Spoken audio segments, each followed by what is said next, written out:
Put your hands together and please welcome from Skywalker Vineyards, Tom Johnson! Take it away, Tom. All right. Hey everybody, it's really great to see you. Raylene did a really good job at telling you a little bit about what I get to do, and we're going to go over a few things and go through some amazing wines, but then through that have some chances for some questions and some answers and whatever it is you want to do. But I'm very, very excited to be here. I've done this a few times, and I've never had the that you have the white wine, not the red. And let's raise a glass and cheers to everybody for coming out today, and cheers to you. So, this first wine that we are enjoying are something real special. I started with the wine business at Skywalker in 2014, and we can only grow Chardonnay and Pinot Noir. It's too cold, kind of like this in June at the ranch, where you can't get Cabernet and Zinfandel and some other big reds that will get ripe enough. So Pinot Noir ripens earlier, Chardonnay ripens earlier, so everything that we do on the ranch is going to be based off of those two grapes. We make a red Pinot, we make a Chardonnay, we do a Rosé Pinot Noir, but we weren't making sparkling wines.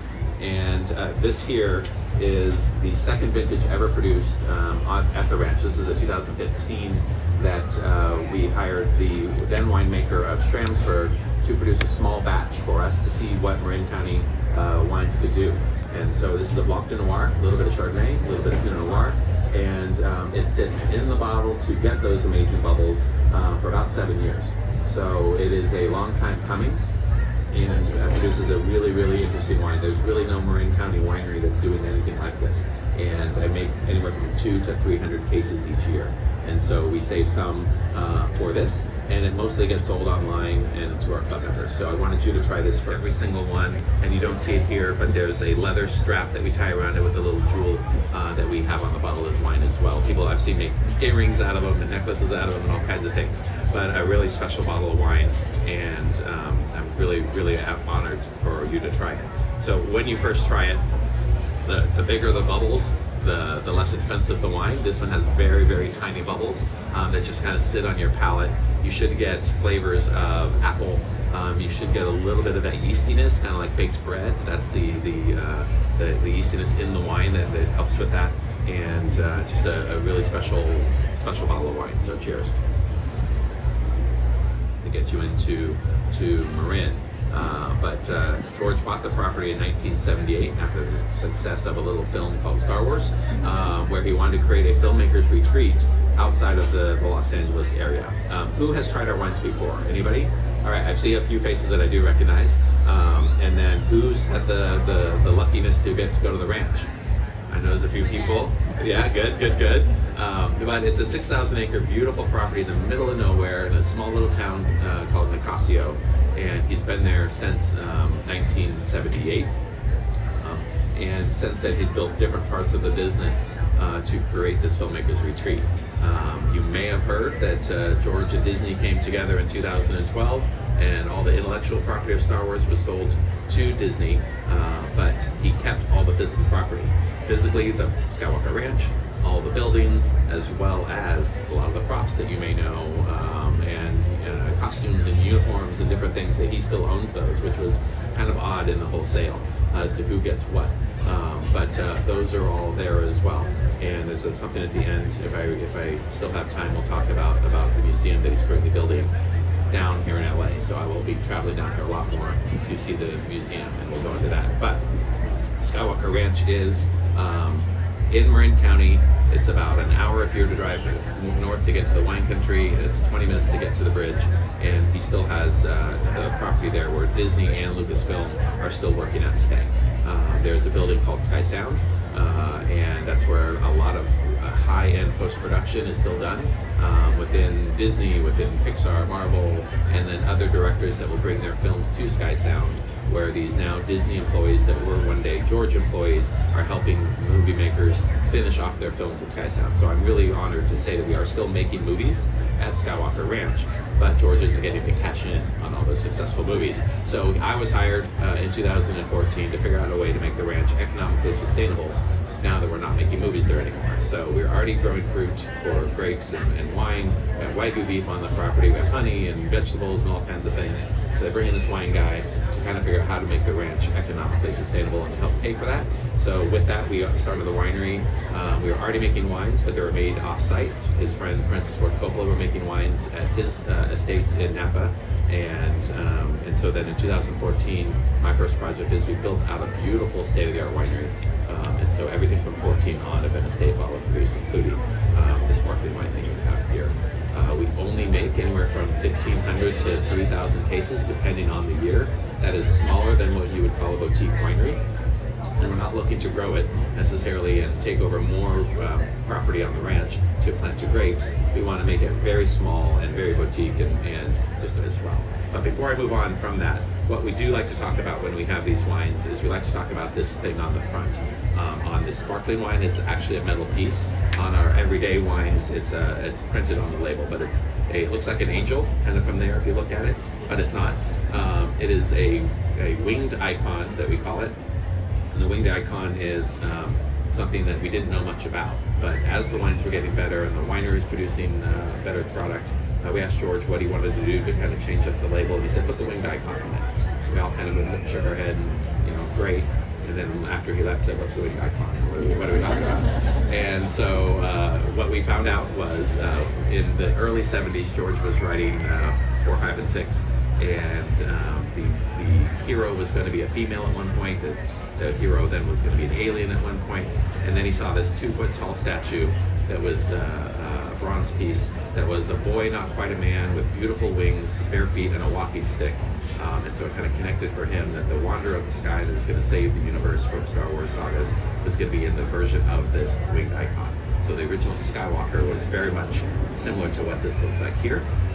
And so, again, not knowing that we have this kind of original piece that George wants to put on label makes the wine guy really happy. So we're excited that we get that on our label there. We don't talk about it much unless I'm standing in the middle of Disneyland and when you come to the winery. But it's a really special piece. We now have an 8-foot-tall statue that as you drive up into the winery, there's a circular driveway and that winged icon is there. So that's kind of the way that we are honoring the Star Wars piece. So this is the closest translation to Skywalker. The French wine had our little winged icon right on the top there. And that was fun. We worked with George on that. And then this project got officially up and running in 2020. And so George had the winged icon kind of pressed into the bottle. So it's a beautiful, beautiful bottle. Huge, huge punt. And this one here is what we would call a Super Umbrian. We've all maybe heard of Super Tuscans, like Provence not being the big brother of France, and not like Marin isn't the big brother in the wine country of California. Umbria is the little brother to Tuscany.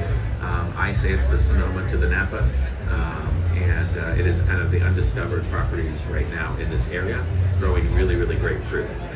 We thought 1784 was old.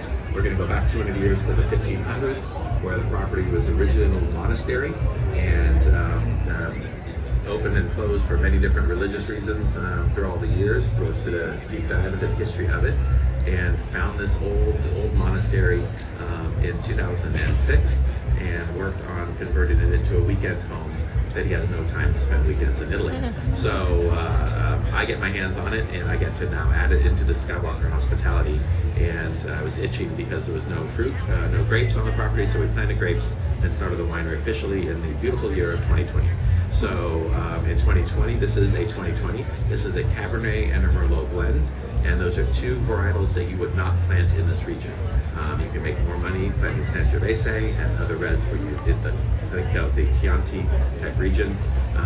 And to put a Cabernet in the area, no one knew if it was going to be. I mentioned our wine club that we do have. We are small, and so we don't really sell out to the public, except for our relationship with Disney.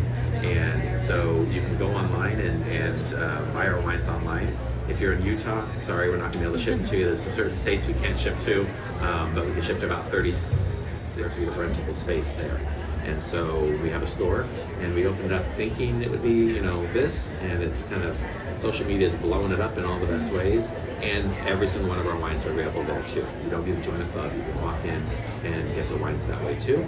And we want them to be available to the general public to try it if they're interested.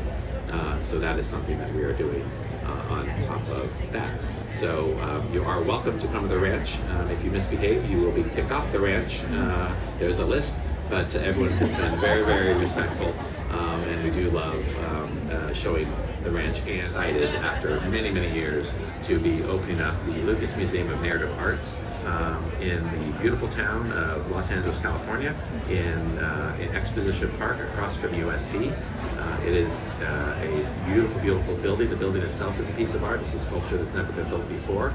And in there will be George's collection of narrative art, or art that tells a story. It is not a Star Wars museum. There's going to be some fun Star Wars stuff in it, but it's going to be everything from Maxfield Parrish's to N.C. Wyeth to, he has the largest collection of Norman Rockwell's of anybody, as well as Alfred E. Newman comic art, and maybe some really cool dog playing poker, and all kinds of different fun things that are going to explain what narrative art has done to create our society. And again, it will change why and how we all go to museums, and just like he's done with everything else that he's touched. And I'm on the outside of it to some degree. We're all in charge of something, but September 22nd is when the official opening will be. Birthday's coming up pretty soon. He's a very, very busy guy. Runs circles around Maine. He's in his 80s. And very passionate about everything that he touches, and it's an honor and privilege to be able to work for him on that. So with that, I could talk all day. They're going to pull the mic on me, but are there any questions? I'm going to stick around if you have any other questions one-on-one. I'm happy to do so.